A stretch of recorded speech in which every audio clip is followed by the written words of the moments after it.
ভাতটাও খেলাম। আর আমাদের তো এই দরজার সামনে বসে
morning friends, welcome back to my channel. এই যে ঘর বারান্দা সকালবেলা মুছছি। সকালবেলা ওই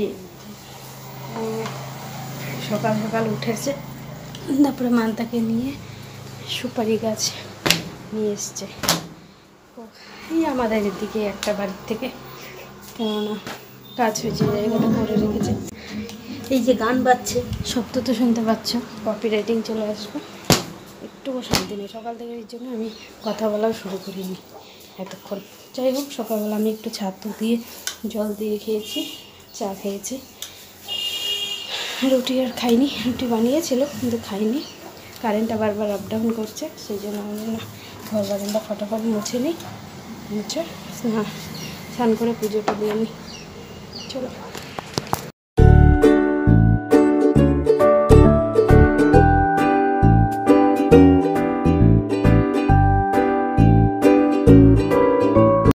গুড আফটারনুন ফ্রেন্ডস, ঘেমে গেছি। স্নান পুজো হয়ে গেল। পুজো তো আর একই পুজো, কী আর দেখাবো। যাই হোক, পুজো করে নিলাম। ঠিক আছে, চলো আমি আগে চুলটুল আছড়ে নিই, করে এসছি। এতক্ষণ রেস্ট নিলাম আর তোমাদেরকে একটা জিনিস দেখাবো। ট্যান ট্যানা, কেমন লাগছে বলো?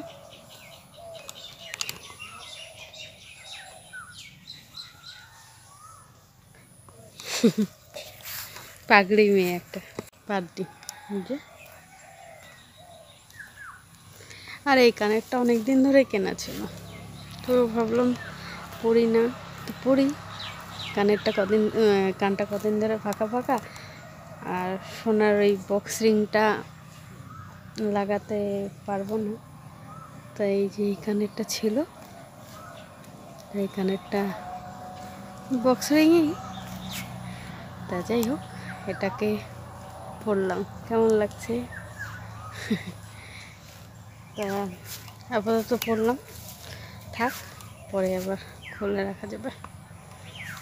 আমার ভালো লাগে মাঝে মধ্যে এটা ওটা চেঞ্জ করে পরতে, ভালো লাগে। তা খাওয়া দাওয়া এখনও হয়নি। আমি তো কদিন ধরে রান্না করছি না, নাই রান্না করছে। যেদিন আমার সময় হবে আমি করবো। যাই হোক, চলো খাওয়া দাওয়া করি। আর সুপারি গাছগুলো আজকে এখানে রেখে দিয়েছে কিছুটা, আজকে তো গাড়েনি, কালকে গাড়বে। এখানে কিছুটা রেখেছে, আর ওই যে ওখানে রেখেছে। ঢোল ঘাস খাচ্ছে। এই যে এখানে এইভাবে করলে থাম্বনেলটা ভালো আসবে না।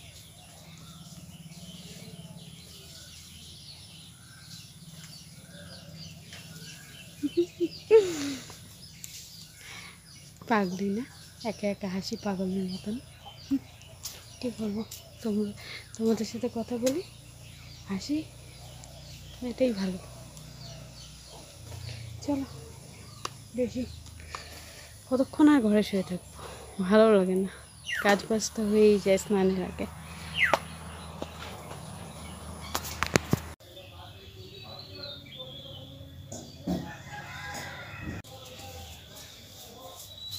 বসে পড়লাম খেতে। কুয়াশা আলু কুয়াশার তরকারি, চাল কুমড়া ঘন্ট, চাল কুমড়া চোচা ভাজা আর পাতার বড়া। কী পাতা জানি না, যাই হোক খাইতে। চলো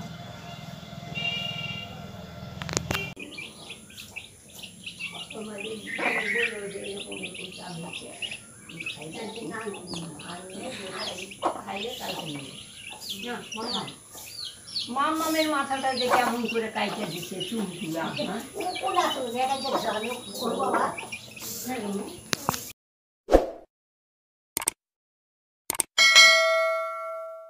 গুড ইভিনিং ফ্রেন্ডস।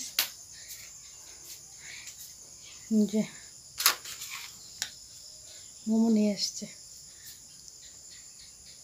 খাই।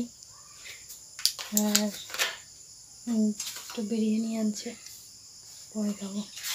কী বলতো, তখন ওই যে দুপুরবেলা ভাত খেতে পারিনি, আজকে ভাত সেদ্ধই হয়নি, চাল চাল।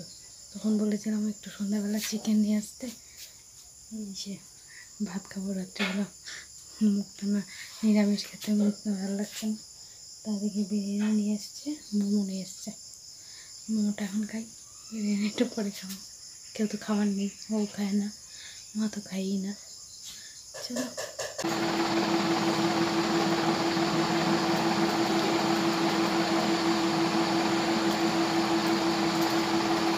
ভালোই আছে,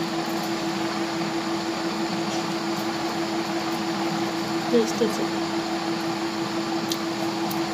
অনেকক্ষণ করবে।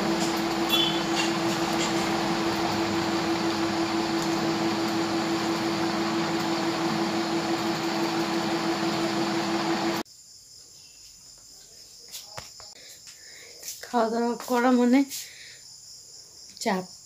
খাওয়া দাওয়া করে সব বাসন টাসন ধুয়ে ঘর মুছে আসলাম।